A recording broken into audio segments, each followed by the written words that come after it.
안녕하세요. 저는 광고회사를 다니고 있는 40대 여자입니다.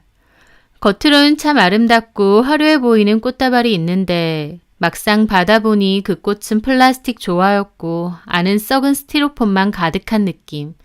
저에게 있어 저의 결혼 생활은 딱 그런 느낌이었습니다. 그 꽃다발을 슬쩍 봤을 때는 잘 몰랐는데 실상을 알고 보니 미쳤다고 내가 이걸 돈 주고 샀나 싶은 그런 기분이라고나 할까요?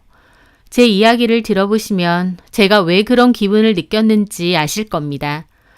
저는 아는 은사님의 소개로 남편을 만나게 되었습니다. 남편은 외국계 투자회사에 다니고 있었고 키가 크고 인상도 호감형이었어요. 학창시절에 외국에서 오래 살았던 적도 있다고 했는데 그래서인지 매너도 확실히 남다르고 성격도 몹시 다정다감했죠. 사람 자체도 꽤 괜찮았습니다. 그리고 조건도 괜찮았어요. 그 남자나 저나 적은 나이도 아니었고 서로의 조건도 얼추 맞았어야 했는데 사는 형편도 비슷한 편이었죠. 시아버지는 주유소를 여러 개 운영하신다고 했습니다. 오랫동안 주유소 관련 사업을 하셨다 보니 집도 여유가 있는 편이었습니다. 결혼할 때쯤 예비시댁도 몇 번 갔는데 비싼 동네의 60평대 넓은 아파트에서 사셨고 집안의 가전제품이나 가구들도 다 고급 제품이었습니다. 어머님도 아버님도 그냥 딱 봐도 평생을 부족함 없이 여유있게 살아오신 느낌이었죠. 남편에겐 동생이 하나 있었는데 어학 관련 사업을 준비한다고 했고요. 저희는 1년 정도 연애를 하다가 자연스럽게 결혼 이야기가 나오게 되었습니다. 당연히 서로 호감도 있고 애정도 있었지만 남편이나 저나 사랑 하나만 바라볼 만큼 적은 나이도 아니다 보니 당연히 서로의 조건도 맞춰볼 수밖에 없었습니다. 기본적으로 사는 형편이 비슷했고 여러 조건도 잘 맞았어요. 그렇게 결혼 준비는 수월하게 진행되는 듯 했는데 문제는 저희 신혼집 준비를 할 때였습니다. 처음에는 시댁에서 집을 해주신다고 했어요. 그래서 제가 들어갈 혼수와 더불어 시어머니께서 원하시는 값비싼 예단도 다 해가기로 했죠. 그런데 그때쯤 아버님 사업에 문제가 좀 생겨서 해주시기로 한 집이 좀 어렵게 됐다는 겁니다. 이미 집 계약은 끝난 상태에서 그 얘기를 하시는 바람에 결국 남편과 저희 집 돈을 합쳐 집을 하게 되었습니다. 하지만 그땐 그저 아버님 사업이 힘들어지셔서 걱정이 많으시니까 빨리 잘 해결됐으면 좋겠다 정도로 생각했어요. 그런데 결혼하고 얼마 지나지 않아서 시댁의 형편이 제가 생각했던 것과는 많이 다르다는 것을 알게 되었습니다. 많이 다른 정도가 아니라 작정하고 말을 안 했나 싶을 정도로 제가 아는 것과는 많이 다르더군요. 아버님은 사업에 문제가 생긴 지 오래라 결국 운영하시던 주유소 중 한 군데를 빼고는 전부 다른 사람에게 넘기게 되었어요. 나중에야 안 일이지만 사업에 문제가 생긴 지는 꽤 오래된 일이라고 하더라고요. 이미 저랑 남편이 연애할 때부터요. 당연히 결혼 전 저는 그런 말은 전혀 못 들었습니다. 아버님 운영하시는 주유소가 여러 개고 사업도 잘 운영된다고만 알고 있었죠. 게다가 더 어이없는 건 시부모님께서 살고 있는 집이요. 알고 보니 시부모님 소유의 집이 아니었습니다. 원래는 시부모님 소유의 집이 맞았는데요. 아버님 사업에 문제 생겼을 때 진작에 그 집은 팔았다는 겁니다. 하지만 그 집을 산 집주인은 실고주를 하는 건 아니라서 저희 시부모님이 월세까지 내면서 계속 살고 계신다는 거예요. 당연히 비싼 동네에 평수 넓은 고급 아파트다 보니 월세도 금액이 어마어마했습니다. 제 상식으론 굳이 그 월세를 내고 무리해서 이 집에 왜 계속 사실까? 차라리 정리를 하고 다른 곳으로 옮겨 사시는 게 낫지 않나 의아했습니다. 하지만 어머님 아버님 입장에선 그 집에 계속 사시는 게 일종의 마지막 자존심 같은 거였어요. 오랫동안 살아와 익숙할 뿐더러 그 동네 그 아파트 산다는 자부심이 있는데 포기할 수 없다는 겁니다. 명의는 이미 다른 사람이고 그 많은 월세를 부담할지언정 겉으로는 예전에 사는 모습을 그대로 이어나가고 싶으신 거였죠. 한마디로 남들 눈에는 망해가는 걸 보이고 싶지 않다는 거였습니다. 그런 식으로 저희 시댁 식구들은 허영도 꽤 큰 편이었죠. 그리고 시동생은 어학 관련 사업을 준비한다고 했었고 저도 그런 줄 알았어요. 근데 저희가 연애 후 결혼을 할 때까지도 시동생 사업은 진전되는 게 별로 없었습니다. 남편 말로는 아버지가 사업 자금을 대주기로 했는데 그게 무산돼서 동생도 저렇게 된 거라곤 하지만 제가 곁에서 지켜보기론 동생도 뭔가 대단한 의지나 결심을 가지고 사업을 해보려 하는 것 같지는 않았어요. 아버님이 주시려고 했던 사업 자금과는 별개로 본인이 뭔가 노력해서 투자처를 알아본다던가 하는 게 전혀 없었죠. 말은 맨날 어학 관련 사업한다고 하고 명함까지 들고 다니긴 하는데 실질적으로 진행되거나 수입이 되는 건 전혀 없었던 상황입니다. 한마디로 시동생도 말은 그럴싸하게 사업한다고 하는데 실상은 전혀 없는 한마디로 백수였습니다. 저희 시댁에 대해서 결론적으로 말하자면요. 결혼하고 보니 주유소 사업을 크게 하신다는 아버님은 주유소 다 팔고 하나 겨우 남아서 그걸로 수익을 얻으신 상태였습니다. 나머지 재산도 진즉에 처리한 지 오래였고요. 집 역시도 어머님 아버님께 아니었고 매달 비싼 월세 내는 것도 빠듯할 정도였습니다. 시동생은 여전히 자기 밥그릇도 못 챙기고 있었고요. 결혼하고 얼마 지나지 않아 그 모든 사실을 알았을 땐 당황스럽기도 하고 마음 한켠엔 괘씸한 마음도 당연히 있었습니다. 왜 작정하고 속였을까? 이거 일종의 사기 결혼은 아닌가라는 생각도 들었죠. 남편과 제가 서로 죽고 못 살아서 한 결혼도 아니고 얼추 서로의 조건과 각자 집안의 형편이 비슷하다 생각해서 한 결혼인데 이제 와서 보니 그게 아니었으니까요. 당연히 억울하기도 하고 너무 태연스럽게 거짓말을 하는 시댁 식구들이 달리 보이기도 했어요. 하지만 억지로 이해했습니다. 꾸역꾸역 그 비싼 월세를 내면서까지 그 집에 사실 만큼 자존심이 강하신 분들인데 저에게 굳이 그런 얘기는 안 하고 싶으셨겠죠. 또 이러나 저러나 이미 결혼은 했고 또 엄밀히 말하자면 시부모님의 사정이지 저희 일은 아니기 때문에 그냥 덮어두고 지나가기로 했습니다. 해주신다고 한 집을 안 해주시긴 했지만 톡 까놓고 직접적으로 저에게 피해가 가는 것도 아니었고요. 다만 저희 부모님께는 따로 말씀드리지 않았습니다. 남편이 잘못한 문제도 아니고 집안이 저렇게 된 걸 어쩌겠나 싶어서 저도 그냥 마음 붙잡고 살기로 한 거였죠. 남편은 여전히 저에게 잘했고 다정하고 능력 있는 사람이었으니까요. 그렇게 결혼 생활을 유지해 나가는데 그 와중에 시부모님은 저에게 아이는 언제 가질 거냐는 얘기를 잘하셨어요. 저도 아이를 가질 생각은 있었기 때문에 차근차근 준비를 하겠다고 했죠. 그렇게 결혼 생활도 2년 가까이 됐을 무렵 저는 임신을 하게 되었어요. 시부모님도 몹시 기뻐하시고 남편도 좋아했죠. 저도 기다리던 아이다 보니 좋았고요. 그때 마침 시댁에는 경사가 하나 더 생겼는데 시동생이 결혼을 한다는 거였어요. 시어머니께 들어보니 시동생이랑 결혼하기로 한 여자는 무용을 하는 여잔데 집이 엄청 잘 사는 집이라고 했습니다.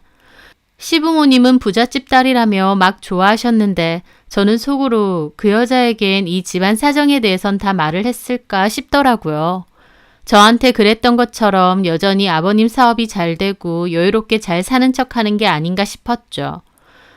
하지만 시동생도 시부모님도 그토록 좋아하는데 굳이 제가 찬물 끼얹을 필요가 있나 싶어 가만히 있었습니다. 그러다가 우연히 동네에서 남편과 식사를 하다가 시동생과 결혼한다는 그 여자친구를 마주하게 되었어요.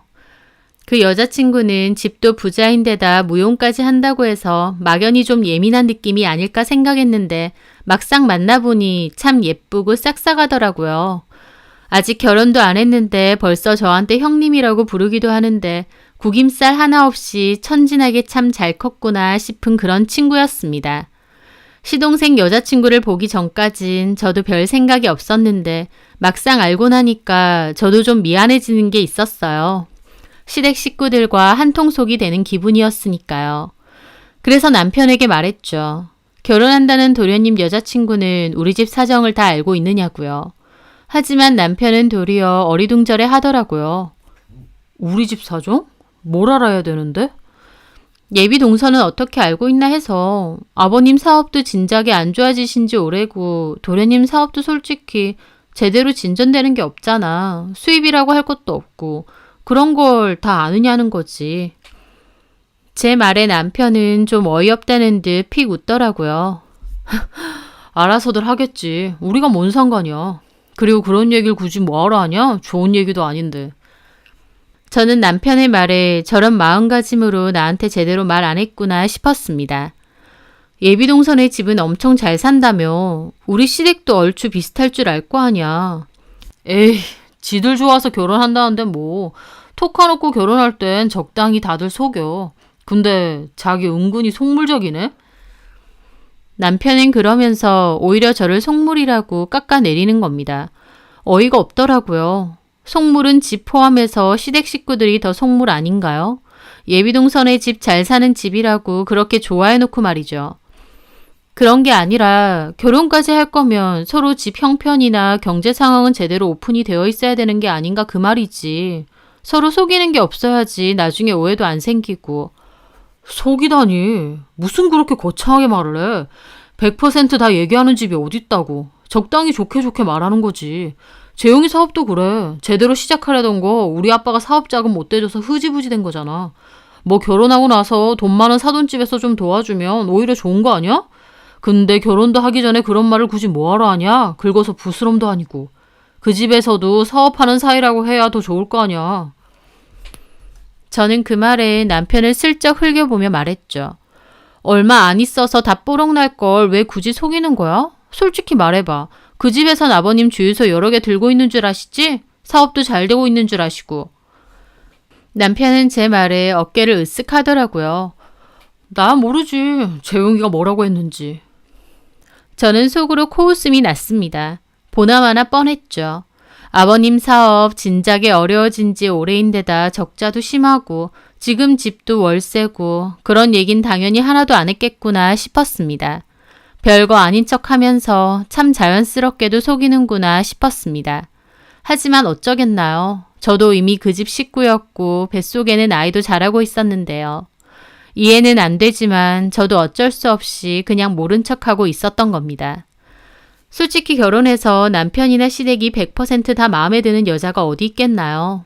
마음에 안 드는 부분, 이해 안 되는 부분 분명히 있겠지만 이미 결혼했으니 그냥 그러려니 하고 덮고 사는 거죠. 저도 그랬습니다. 하지만 도저히 못 참을 만한 일이 생기고 말았어요. 하루는 저희 부모님이 선물을 좀 보내드린다 해서 제가 선물을 챙겨 혼자 시댁에 갔을 때였습니다. 한동안 일이 바빠서 못 가다가 오랜만에 간 거였어요. 그런데 뜬금없이 시댁에 갓난아기 하나가 있는 겁니다. 못 보던 육아용품도 있고요. 깜짝 놀랐죠. 얘는 누구예요, 어머님? 친척 애긴데 그 집 부모한테 문제가 좀 생겼어. 그래서 한동안은 대신 돌봐줘야 해. 어머, 정말요? 세상에, 무슨 일이 있었길래요? 어머님은 잠깐 망설이다 그러시더군요. 죽었어. 네? 정말요? 부모 둘 다요? 어머나, 어떻게 그런 일이 가엾어라. 저는 그 아이가 너무 가여워서 눈물이 다 날 정도였습니다. 저도 임신을 하고 있어서인지 더 감정이입이 되면서 마음이 아팠죠. 이렇게 갓난아기를 두고 부모가 다 세상을 떠났다니까요. 저는 그 아이가 안쓰러워서 눈을 못 떼겠더라고요. 그렇게 아이를 보고 있는데 어머님이 저한테 갑자기 하시는 말이 그렇게 안타까우면 네가 데려다 키울래? 그러시는 겁니다. 눈을 반짝이시면서요. 네? 아니, 어차피 뱃속에 쑥쑥이도 있고 너도 곧 엄마가 될 거잖아. 나름 엄마들 마음의 준비도 돼 있고 하나 키우나 둘이 키우나 비슷하지 않겠니? 저는 어머님의 말이 어이가 없었습니다. 애 키우는 게 장난도 아니고 무슨 물건도 아닌데 갑자기 저한테 데리고 가서 키우라니요. 어머님, 그건 아니죠. 아니, 네가 너무 안타까워하길래. 상황은 안타깝죠. 이렇게 애긴데 부모님이 다 돌아가셨다니까. 근데 안타깝다고 제가 키울 순 없어요. 저도 이미 뱃속에 아이도 있고. 뱃속에 아이가 있으니까 오히려 같이 키우라는 거야. 하나 키우나 둘 키우나. 나도 엉겁결에 돌봐주기로 했는데 내가 나이도 있는데 이 나이에 어떻게 갓난아이를 키우니? 어머님은 그러면서 노골적으로 저한테 계속 아이를 데리고 가라시는 거예요. 그 상황이 뭔가 이상해서 제가 물었죠. 근데 어떤 친척분이신데요? 그 있어. 너는 본 적 없는. 근데 그분들은 조부모님은 안 계세요? 아이 대신 돌봐줄 만한. 없다니까. 그런 상황이 안 되니까 내가 데리고 왔지. 저도 한숨만 나오더라고요. 하지만 아무리 그렇다고 해도 제가 덥석 이 아이를 데리고 가서 키운다는 건 말이 안 됐습니다. 저는 그날 집으로 와서 그 얘기를 남편에게 했더니 남편도 이미 알고 있더라고요. 어머님, 아버님이 아이를 돌본다는 것을요. 저는 그런 일은 왜 나한테는 말 안 했을까 싶기도 했습니다. 그런데 남편이 뜬금없이 저한테 근데 있잖아. 나도 봤는데 그 얘기 너무 안쓰럽더라. 게다가 엄마 아빠도 힘들어하시고 엄마 아빠가 안 돌보면 꼼짝없이 보육원이라도 가야 될 판인데. 근데 요새 일부러 형제도 만들어주는 판에 우리가 키우는 건 어떨까? 미쳤어? 저는 어이가 없어서 물었죠. 아니, 어머님이나 당신이나 왜 그러는 거야? 애기 키우는 게 장난이야? 그냥 데리고 와서 적당히 키우면 끝인 게 아니잖아. 한번 데리고 오면 우리 눈 감을 때까지 책임지고 보살펴야 돼. 근데 우리 자식도 아니고 잘 모르는 생판 남의 아기인데 그게 쉬운 일이야? 더군다나 뱃속에 우리 쑥쑥이도 있는데. 아니, 내 말은 일부러 형제도 만들어주잖아. 애한테도 형제가 있는 게 얼마나 좋은데. 그 아이랑 우리 뱃속의 쑥쑥이랑 형제가 아닌데 무슨 형제를 만들어주면 된다는 거야. 잠깐. 저는 그렇게 말하다가 이상한 생각이 들었습니다. 남편이 왜 갑자기 남의 애를 이렇게 적극적으로 키우자고 하나 싶었죠. 상황이 이상하잖아요. 갑자기 시댁에는 못 보던 갓난아기가 생겼는데 저는 아예 그 사실을 모르고 있었고 남편이나 어머님은 그 애를 우리가 키우는 게 어떻겠느냐 하시고 저는 그 순간 심장이 덜컹 하더라고요. 자기 뭐야? 어? 뭐가? 설마 아니지? 뭐가 아닌데? 그 애기 말이야. 왜 자꾸 우리가 데리고 와서 키우자고 하냐고. 설마. 제 말에 남편은 자리에서 벌떡 일어나 손사래를 쳤습니다.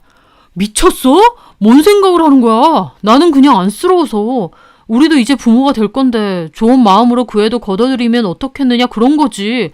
아, 그걸 그렇게 생각하냐? 와, 너는 참. 남편은 그러면서 허둥지둥 자리를 떠났습니다. 하지만 저는 남편의 그런 태도가 더 수상쩍었죠. 그날 밤 가만히 생각을 해봤어요. 어머님은 친척 아기라고 했는데 어떤 친척인지는 정확히 말도 안 해주시더군요.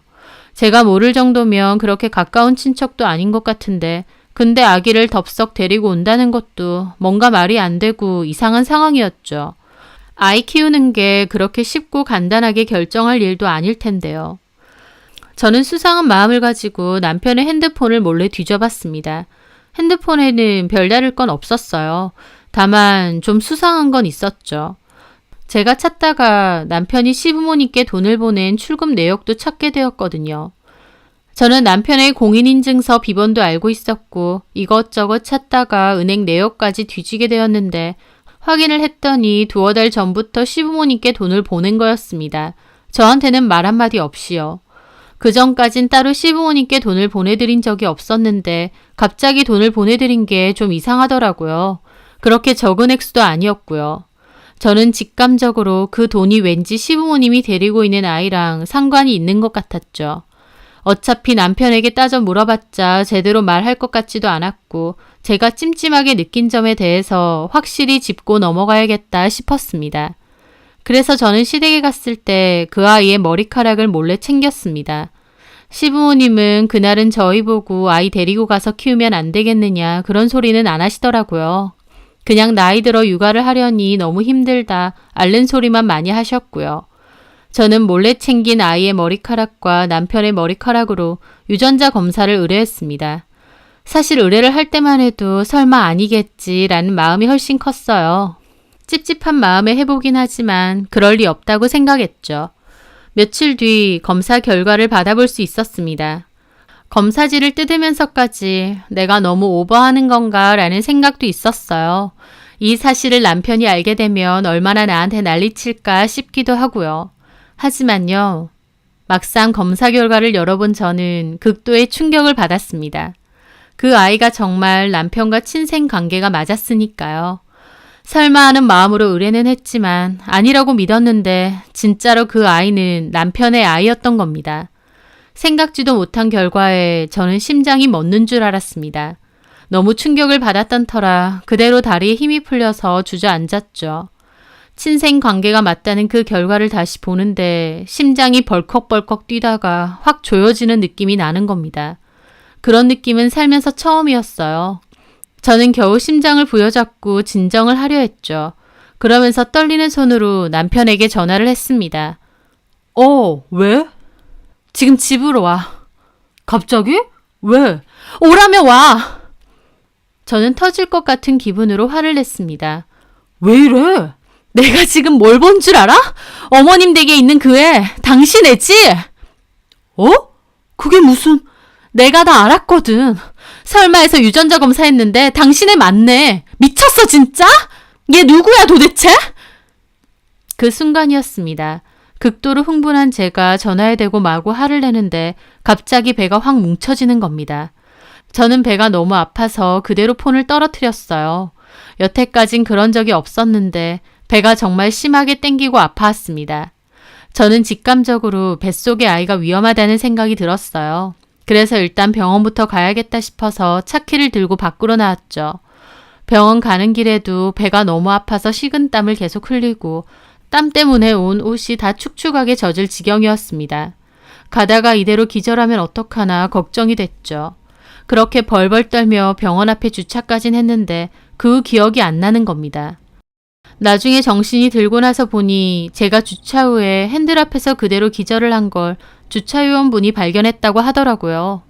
급히 병원으로 옮겼지만 아이는 결국 유산이 됐습니다. 나이도 있다 보니 병원에서 조심하라고 하긴 했는데 결국 큰 충격을 받고 아이가 유산이 된 거였죠. 남편이 밖에서 나온 아이가 있다는 소식에 정작 제 아이는 유산이 된 겁니다. 입원실에서 정신을 차려보니 저희 부모님과 남편, 시어머니가 와 계시더군요. 남편이 괜찮느냐 어쩌냐 하는데 그 면상이 꼴도 보기 싫어서 그대로 싸다기를 날렸어요. 저희 부모님도 왜 그러냐고 저를 뜯어 말리셨는데 저도 울면서 남편에게 밖에서 나온 애가 있다고 현재 시어머니가 키우고 있다는 이야기를 했어요.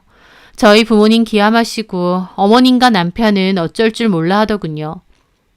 애가 있다니! 장서방 미쳤나? 잘못했습니다, 장모님. 이게 잘못했다고 그냥 없어질 일이야? 그리고 그 애를 지금 사부인께서 키우신다고요? 그게요, 실은... 죽은 친척이라면서 나더러 애 데리고 가서 키울 생각 없느냐 그러시는 거야. 남편도 그러고 뭔가 이상하더라고. 설마 해서 검사했더니 진짜 저 사람인 거야. 저는 흐느껴 울었고 저희 아빠 그대로 뒷목 잡고 의자에 주저앉았습니다. 남편은 그 순간 무릎 꿇고 잘못했다고 빌었고요. 어떻게 된 건지 다 얘기해 보라니까 남편이 눈치 보며 한다는 소리가 1년 전에 회식하고 팀원들이랑 나이트를 갔답니다. 거기서 한 여자를 만나 실수를 했는데 몇 개월 뒤에 그 여자가 갑자기 부른 배를 안고 찾아와서 임신했다고 하더랍니다. 남편은 돈 주면서 수술하라고 했고 그 여자도 분명 알겠다고 했는데 그 후에 연락이 두절됐다가 갑자기 애 낳았다면서 남편 회사 앞까지 찾아왔다는 거예요. 남편은 일단 아이를 시댁에 데리고 갔고 그렇게 시부모님께서 키우게 되신 거랍니다. 다만 애한테 들어가는 돈이나 수고비 명목으로 남편이 시부모님께 돈을 매달 보내드린 거고요. 그러면서 남편은 지도 억울하다면서 한다는 소리가 분명히 지우겠다고 그랬어. 나도 수술비 넉넉하게 줬고. 근데 그 여자가 갑자기 애를 안고 찾아올 줄 어떻게 알았겠어. 나도 당한 거야. 저는 저런 개소리를 잘도 하는 남편 싸대기를 한 대 더 올려붙이고 싶어서 침대에서 뛰어내리려다 엄마가 겨우 말리시더라고요. 나도 당해? 당신이 피해자야? 아내 놔두고 다른 여자랑 그러고 다닌 거 자체가 이미 잘못 아니야? 당신은 가만히 있는데 그 여자 갑자기 당신 애를 임신했어? 진짜 실수였어. 술을 너무 먹었고. 그게 어떻게 실수야? 나이트에서 그 여자 만나서 연락처 주고받고 모텔 가서 잠도 자놓고. 근데 그게 실수가 뭔지 몰라? 저는 진짜 뒷목 잡고 쓰러질 것 같은데 어머님 그 와중에도 자기 아들 편드시더군요. 아니 그 여자가 작정하고 얘를 꼬신 것 같아. 얘 딴에는 수습해보려고 돈도 주고 수술도 하라고 했는데 막말로 그런 여자가 작정하고 애까지 낳아서 온 걸 뭘 어떡하니. 얘는 당연히 수술한 줄 알았겠지. 어머님 편 들 걸 드셔야죠. 편이 아니라 술 먹고 실수할 수도 있다 그거 아니야. 그리고 너는 아무리 그렇다고 시어머니가 빤히 보고 있는 앞에서 남편 뺨을 올려붙여? 그건 아니지. 사부인, 제 딸은 충격받아서 유산하고 몸져 누워 있습니다. 근데 아들 뺨 한 대 맞았다고 지금 제 딸한테 역정 내시는 거예요? 역정이 아니라 우리 민용이가 잘못한 건 맞는데요. 은재 얘도 지금 너무 흥분해 있어요. 좀 차분하게 자초지종을 들어볼 생각을 않고 바로 열내고 화부터 내니까 결국 유산까지 한 거 아닙니까? 사부인, 지금 상황 판단이 안 되세요? 장서방이 밖에서 애를 데리고 왔다는데 지금 우리 은재가 유산한 게 은재 잘못이라는 거예요? 아니, 왜 말을 곱게 하세요? 그게 아니라요. 결국 엄마와 어머님까지 큰 소리를 내고 싸우시는 겁니다. 간호사까지 들어와서 밖에 다 들린다고 그만 좀 싸우시라고 말리고 그 속에 있는데 저는 정말 미치겠더라고요. 결국 가만히 있던 저희 아빠가 모두 그만 좀 하라고 소리를 지르셨고 결국 잠잠해졌습니다. 일단 다 나가주세요. 은재 긴급 수술했고 지금은 쉬어야 되니까 다 나가세요. 아빠의 말에 남편도 어머님도 눈치를 보며 슬금슬금 나가셨습니다. 아빠는 저에게 엄마랑 있으라면서 나가셨고요. 나중에 엄마 얘기 들어보니 아빠는 그날 끊었던 담배까지 다시 피우셨죠. 태어날 때쯤 저희 부모님은 저에게 어떻게 하고 싶냐고 물으셨고 저는 애도 이렇게 된 마당에 갈라서겠다 했습니다. 저런 꼴까지 보고 같이 살 수는 없었어요. 저희 부모님도 그렇게 하라고 하셨고요. 저는 바로 짐 빼서 부모님 집으로 일단 들어갔고 남편에게도 이혼한다고 통보했습니다.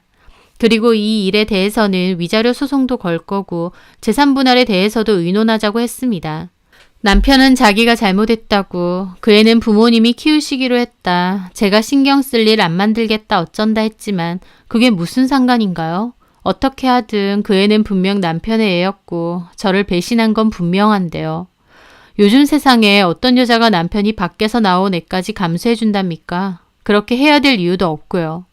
저는 다 필요 없고 이혼에 관한 이야기만 하자고 했습니다. 하지만 협의점을 찾지 못해 결국 소송까지 하게 됐어요. 행복하려고 한 결혼인데 남편이 밖에서 나온 애까지 보고 이혼 소송하고 참 서글프고 힘들더라고요. 그런데 그 와중에 참 어이없는 전화까지 받아야 했습니다. 바로 어머님이 문자로 시동생 상견례 장소와 시간을 보낸 겁니다. 저는 처음에 잘못 보내신 줄 알았어요. 그래서 그냥 무시했는데 얼마 뒤 전화가 와서 시동생 상견례 하는데 와줄 수 있냐는 겁니다. 저는 그 전화를 받는데 너무 황당하니까 웃음이 나더라고요. 저한테 잘못 보내신 게 아니었어요? 그래. 저 지금 민용 씨랑 이혼 소송 중이에요. 까먹으신 거 아니죠? 알아. 내가 그런 걸 까먹니? 근데 가족 상견례인데 네가 안 오면 그 집에서 영 이상하게 생각할 거 아니야. 그 집에서 제가 안 나오면 이상하게 생각할 거니까 이혼 소송 중인 저도 참석해달라 그겁니다.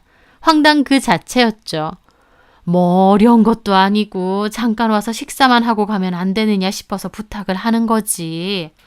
어머님, 제가 미쳤어요? 제가 거길 왜 가겠어요? 저랑 이제 아무 상관 없으시잖아요. 어떻게 저한테 그런 부탁을 하세요? 저는 어이가 없어서 그렇게 말했는데 어머님도 왈칵 화를 내시더군요. 됐어 얘! 안 가면 그만이지 왜 고함을 질러? 그래 이제 아주 남남이다 그거지? 네 남남이죠. 그걸 부탁이라고 하고 계세요? 저 지금 욕 나오는 거 참고 있거든요? 도대체가 저한테 미안한 마음 조금이라도 있긴 하세요? 내가 뭘 그렇게 미안해야 되는데? 그럼 안 미안하세요? 민용 씨도 그렇고 어머님 아버님도 그렇고 저한테 미안한 게 없으세요? 예, 말이야 바른 말이지. 내가 뭘 미안해야 되냐고. 네가 그 애 키운다고 했어? 안 키웠잖아 결국. 같이 못 살겠다 그래서 이혼하고 네가 원하는 대로 다 하면서 우리가 뭐가 미안해야 되는데. 내가 너한테 상견례 참석해달라고 하는 건 그래도 한때 가족이었으니까 그 정을 봐서 마지막으로 부탁 좀 하자는 거였어. 그것마저도 단칼에 거절하면서 참 너무한다 너도. 오기 싫으면 관둬라. 그러면서 어머님은 전화를 탁 끊어버리는 겁니다. 이 집 식구들은 진짜 뻔뻔함이 보통이 아니구나. 치가 떨리더라고요. 이혼하는 마당에 시동생 상견례에 저를 왜 부르냐고요. 전화를 그렇게 끊고 저도 기분이 상해 있었죠. 아무리 생각해도 어이가 없다. 내가 미쳤다고 거길 가나 싶고요. 하지만요, 그날 밤 저는 조금 생각이 달라졌습니다. 이렇게까지 오라고 하시는데 좋다, 나도 가져야겠다 싶은 생각으로 바뀌었거든요. 이혼은 한다지만 가뜩이나 뻔뻔한 그 집 식구들의 행동을 떠올리면 치가 떨리는데 저도 어떤 식으로든 마무리는 해줘야 속이 편할 것 같았습니다. 그래서 저는 결심했죠. 시동생 상견례에 가기로요. 그렇게 상견례 당일이 되었고 저는 옷을 잘 챙겨 입고 시간에 맞춰 상견례 장소로 갔습니다. 카운터에 말을 하니 룸으로 안내를 해주시더라고요. 직원분이 손님 오셨습니다 하고 문을 열어주셨고 저는 미소를 띠며 안으로 들어갔죠. 제가 들어가니까 어머님, 아버님, 남편과 시동생까지 얼굴이 새파랗게 질리더라고요. 죄송합니다. 제가 좀 늦었습니다. 이 집 첫째 며느리예요. 제가 소개를 하자 예비 동서되는 시동생 여자친구가 웃으면서 맞이하더라고요. 어머, 오셨어요? 오늘 몸이 안 좋아서 못 오신다고 들었는데. 제가요? 아닌데, 몸 괜찮은데. 제가 남편 옆에 앉으니까 남편도 황당한 얼굴로 그러더군요.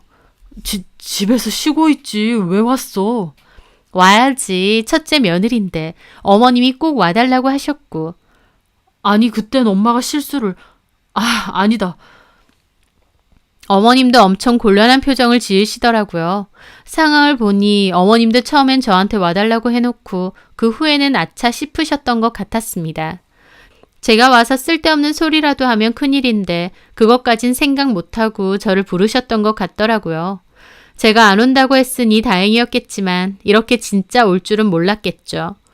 저는 일단 오긴 했지만 한가롭게 식사나 하려고 온 것도 아니니까 바로 용건을 꺼냈습니다. 어머님, 아버님, 근데 아기는 어떻게 하고 오셨어요? 어디 맡기셨어요?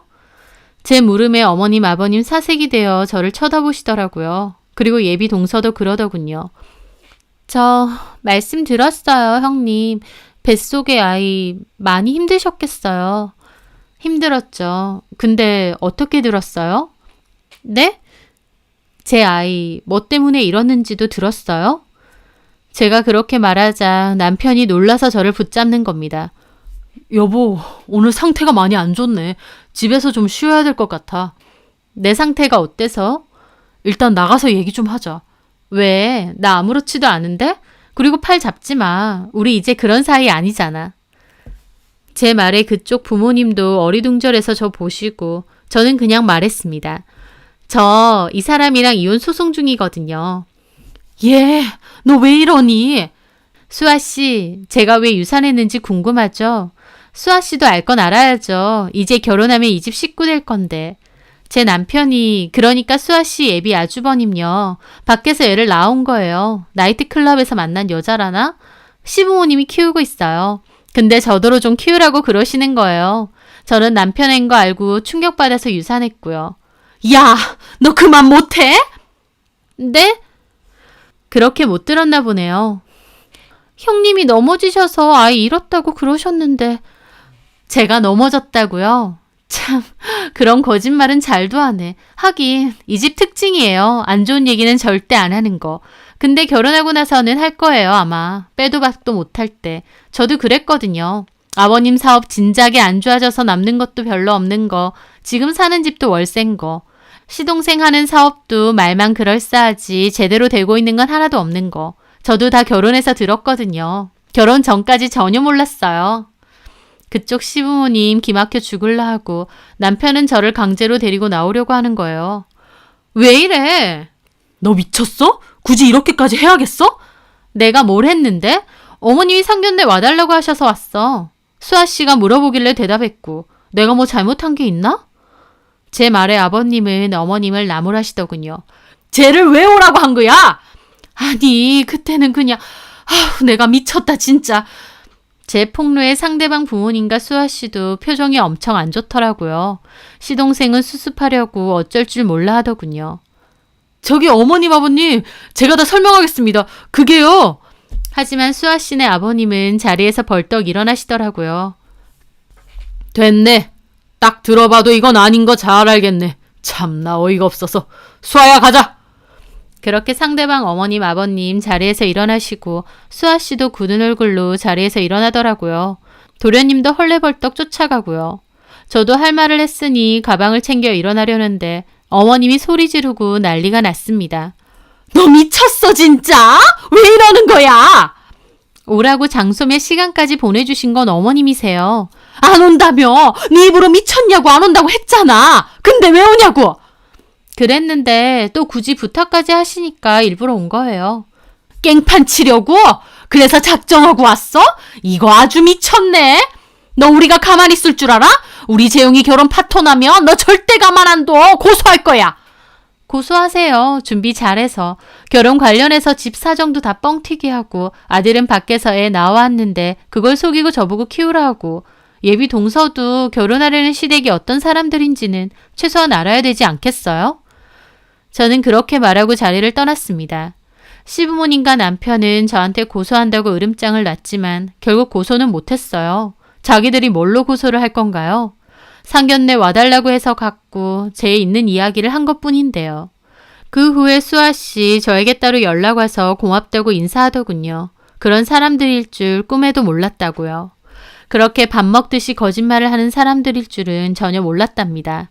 수아씨에게도 아버님 주유소 여러 개 운영하면서 사업 잘 되고 있다고 했고 시동생 어학 사업도 잘 운영되고 있다 했답니다. 도대체 나중에 사기 결혼으로 걸리면 어쩌려고 그런 거짓말을 마구 해대는 건지. 심지어 그 상견례 날도 제가 건강이 안 좋아서 상견례에 안 왔다고 했대요. 그러면서 제가 정신적으로 조금 아프다고 했다는 겁니다. 나중에라도 제가 이혼한다는 걸 그 집에서 알게 되면 전부 제 탓으로 덮어 씌우려고 그랬겠죠. 참 거짓말에 있어서는 끝까지 징글맞은 집구석이었습니다. 수아 씨는 저한테 그 모든 사실을 알려줘서 고맙다고 했지만 저는 사실 저에게 고마울 필요는 없다고 했습니다. 뭐 대단한 사명감을 가지고 한 일도 아니고 어떻게 보면 저도 복수하고 싶은 마음도 있어서 그랬으니까요. 하지만 수아 씨는 아니라면서 그냥 모른 척해도 되는 일인데 그렇게 알려준 건 정말 고맙다고 하더라고요. 사실 수아 씨가 너무 괜찮은 사람 같아서 알려주고 싶은 마음도 컸어요. 이 사람들 진짜 아니니까 가족으로 들어가지 말고 멈추라고 하고 싶기도 했고요. 하나를 보면 열을 난다고 겉으로는 그럴싸한 척하면서 거짓말을 밥 먹듯이 하던 그 집구석. 수아 씨도 그렇지만 저도 아니다 싶을 때 빨리 끝내고 이별한 게 다행이다 싶습니다. 왜냐면 저 역시도 계속 그 집안의 식구로 남아 있었으면 어느 순간 그 사람들에게 동화돼서 거짓말하고 그게 잘못된 건지도 모르게 될 수도 있으니까요. 거짓말이 아무렇지 않은 사람들 사이에 있다 보면 저 역시도 그렇게 해야 될 것 같았습니다. 하지만 하나만 속이는 사람은 잘 없더군요. 결혼 생활에서는 신뢰가 중요한데 이미 신뢰가 깨졌으니 결혼 생활을 더 유지할 이유도 없어진 거죠. 겉으로 보여지는 것보다는 내면과 실속이 진짜 중요하다는 생각을 다시금 하게 되었습니다. 저는 이혼 후 재혼 생각은 없이 일만 하며 살고 있습니다. 연애는 해도 결혼은 별로 생각이 없네요. 제 사연 들어주셔서 감사합니다.